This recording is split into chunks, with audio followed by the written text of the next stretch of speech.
Hi, my name is Teacher Uthman, and I want to give you a sample of what it is to take an IELTS class with me. I know the prices seem a bit high, but that's because I have a lot of experience helping students achieve the band scores that they desire.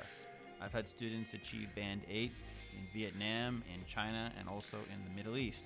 And I've had many students come to me seeking Band 7 for immigration purposes or also for getting into the university they want overseas. And so I've worked with over 6,000 students. I'm an IELTS specialist, and I really want to show you how I go about teaching a lesson. So we're going to get right into part 2, and we'll do some part 3 questions.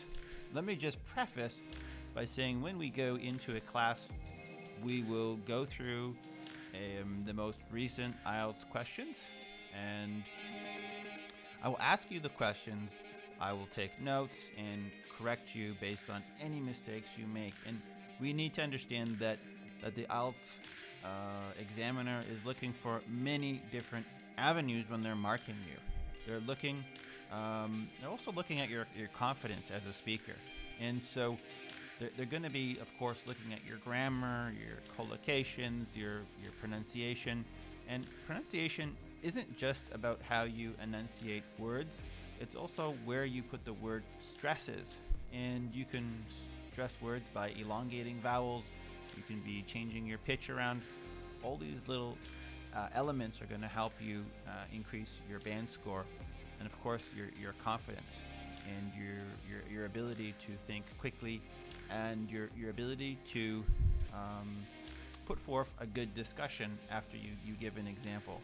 And so what I've noticed with students who get Band 7 or higher on the IELTS exam is that they have a pretty good focus on staying on track, because the IELTS exam is there to test you based on how proficient you are at answering the questions they give you.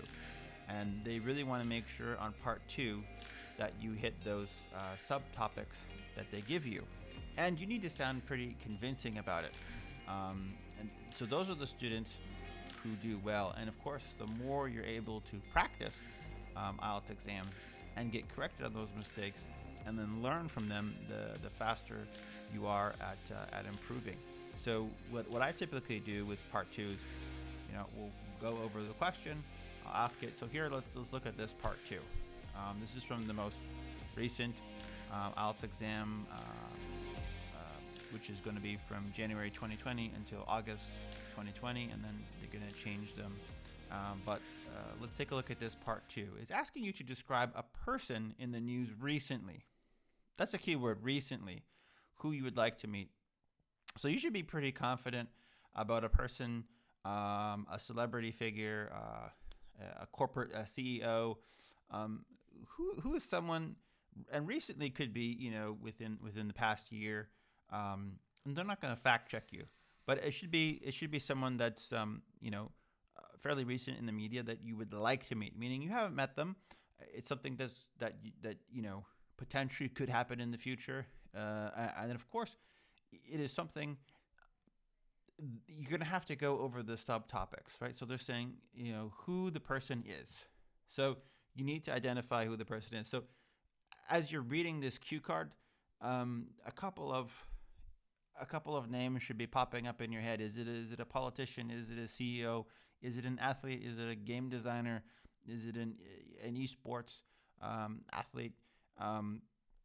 Who is this famous person? So if the person is a little bit on the obscure side, maybe like an esports gamer, you might want to preface, what kind of games they play, and how they've become sort of a household name in that industry. But if it's going to be some well-known politician, like a president or a prime minister, then you don't have to put in a lot of effort about who they are.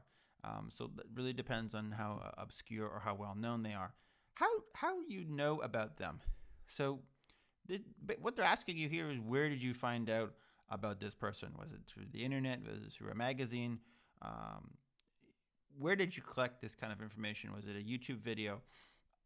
that's also going to be immensely important by giving the background information. What is he or she like? So what they want to know here is, what's their personality? What kind of person are they? You're thinking about characteristics. You're thinking about adjectives. If you think about, well, you can't talk about Steve Jobs because he's passed away, and this is someone you would like to meet. So oftentimes students get confused about that. It's someone recent in the news, and as someone you'd like to meet. So if you were to talk about Steve Jobs, you'd lose some points because he passed away in 2011. But if you think about the characteristics of the late Apple CEO, you're thinking about someone who's taciturn, who dominates the room when he speaks. He's an imposing figure. He's like Batman in that he wears the same suits. He literally had the same black turtleneck and blue jeans, and he wore that like a superhero costume. So these are the kinds of things you want to talk about, and you want to kind of think about the person as a character. You're selling the idea about their strong points, their features.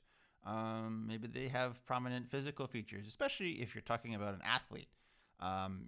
You want, if you're talking about Michael Jordan, he stands over 2 meters tall. He's 6'6".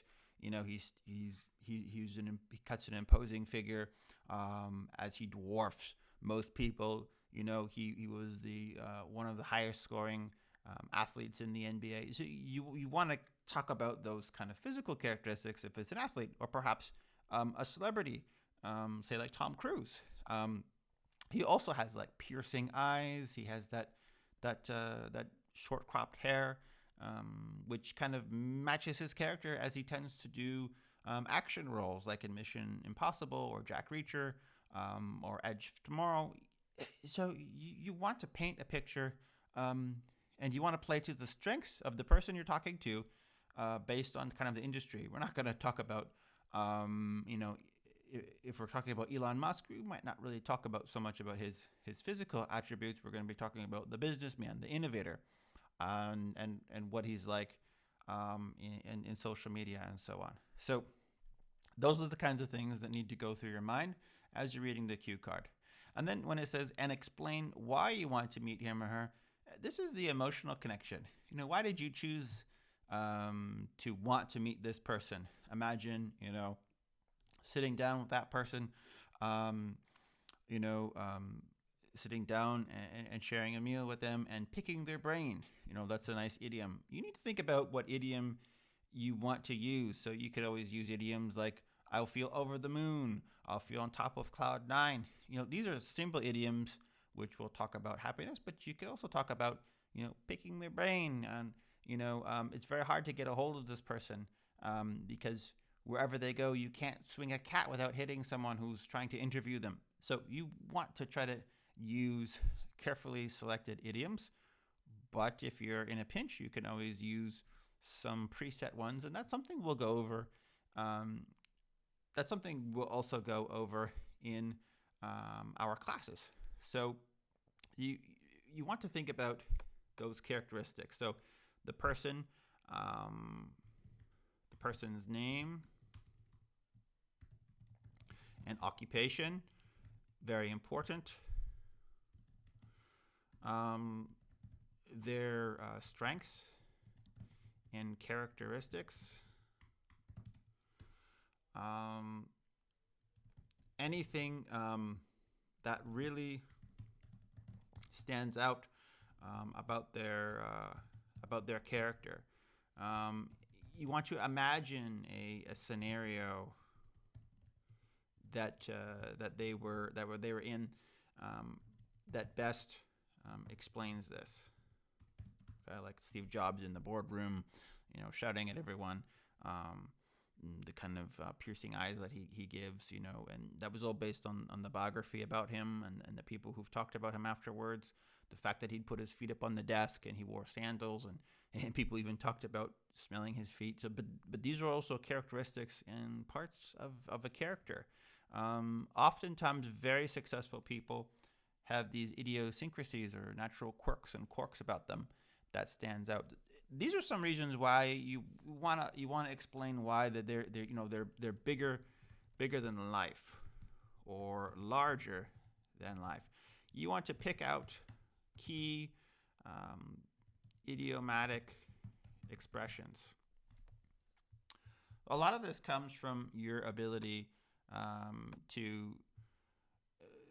A lot of this comes from your ability to be able to practice and hone in on those skills, which are going to help you, and that's what you're going to get in these classes. So when I hear a student give a part 2, I'll find out anything that they did right and wrong, and I'll point it out and then suggest how you could better answer that. Or if you missed an opportunity where an idiom could have easily jumped in there, I will also put that together to you. So let's go over like a dry run. How would you answer a question like this? Because you get a minute to think and you get 2 minutes to talk about it.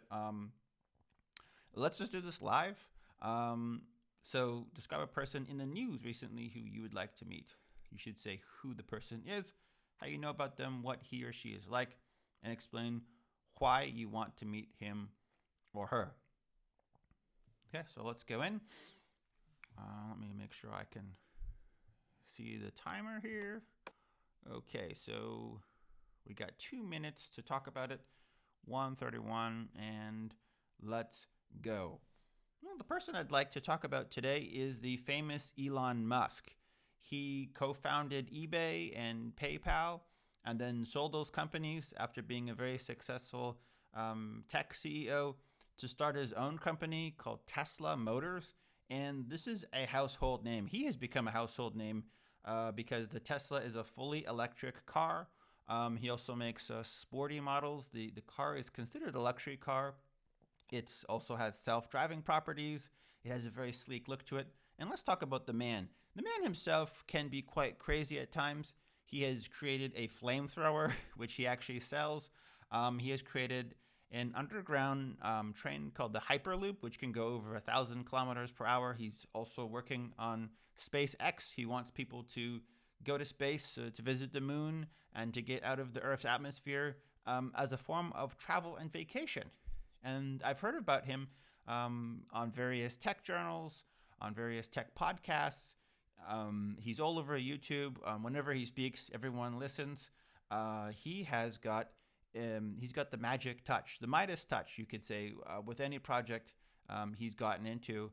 And he gets a lot of interest whenever he talks about ideas, because the man is a modern day, Jules Verne. Many have taken the mantle from the late Steve Jobs as an innovator, as someone who's changing the world as we know it. So that's what he's like. He's a very he's a very introverted guy, but at the same time, whenever he goes to the party, everyone wants to have to lean on his shoulder and to get an earful of what he's got to say. So, and of course, he's paid homage to the late Nikola Tesla, the great inventor, by naming his company after him, because Elon Musk himself is an inventor first and an innovator second. Why I would like to meet him and pick his brain and, break bread with him. I'd like to sit down and have a meal and, just ask him about where he gets these creative ideas from. Did he get them from science fiction movies or books that he read? Where does he draw his inspiration from? What does he want to do with the future? Is he interested in changing the world? Is it about the money? Is it about, cementing himself in the annals of history as being one of the greatest inventors and movers and shakers of our time? I kind of pick his brain and see what other kind of projects does he have on the horizon. Does he want to continue with Tesla, or is he someone who's eager to maybe sell the company and move on? Okay, so at that point, the 2 minutes are up, and the IELTS examiner would probably stop me there. And you can see I used a lot of idioms. I did not use oohs and ums and ahs, and I was able to connect my themes. I was able to segue each theme so that it was very clear to the IELTS examiner that I was focusing on the topic. I never deviated from the subtopics or the questions, and I made sure that I answered them in a thorough way so that the IELTS examiner knew that I was comfortable with the topic. And I could have talked about anyone. I could talk about Prime Minister of Canada. I could talk about Trump, Angela Merkel, Greta Thunberg. She's the environmental activist. You just want to pick someone you're comfortable with, and then again, like I said, if they're not such a household name, then you do need to give a little bit of backstory about them. But if they are the household name, then go ahead and do what I did, which is just briefly introduce them and then basically go into their strengths. So I talked about his social media antics, and the flamethrower part really, which is true, really explains how different he is from other people. Although he's introverted, he has a kind of spicy background to him. Okay, now let's do a couple of part 3 questions, because these are often very tricky for IELTS candidates. And when we go through a lesson, again, we go through all of these topics, and basically to best encapsulate a good answer, you want to think about introducing your response. You want to be thinking about using a good example, discussing it, and then offering a conclusion. And you get about a minute to answer this, and it's not just your opinion, because it's either asking you why. So like the first question is, are famous people often featured in the news, and why? This is asking you basically a yes or a no, but you have to give a reason why. Okay, so and then the why is so important, which means you've got to discuss your answer in about a minute, and you should give a good example, discuss it, and then close it out. Sometimes they're asking you to give a comparison between A and B, and then even perhaps go ahead and give your answer. And sometimes they're asking you a creative, let's see here if there's any creative ones.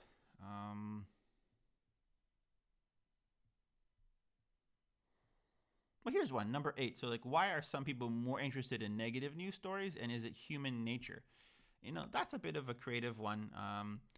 And there's always that kind of one that they want you to extrapolate your imagination and think about it.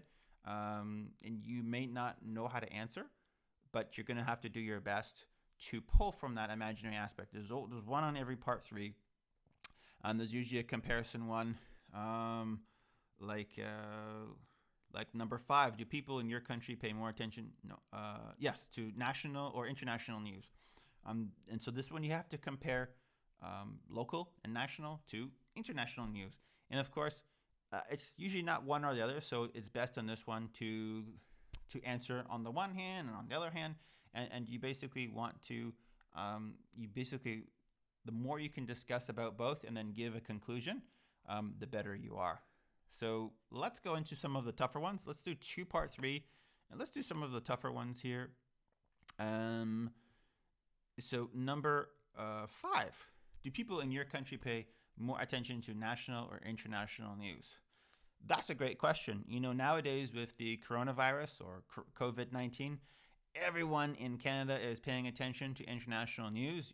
As we know, this virus started in Wuhan and then quickly spread across the world, devastating nations, particularly in Europe and in the United States.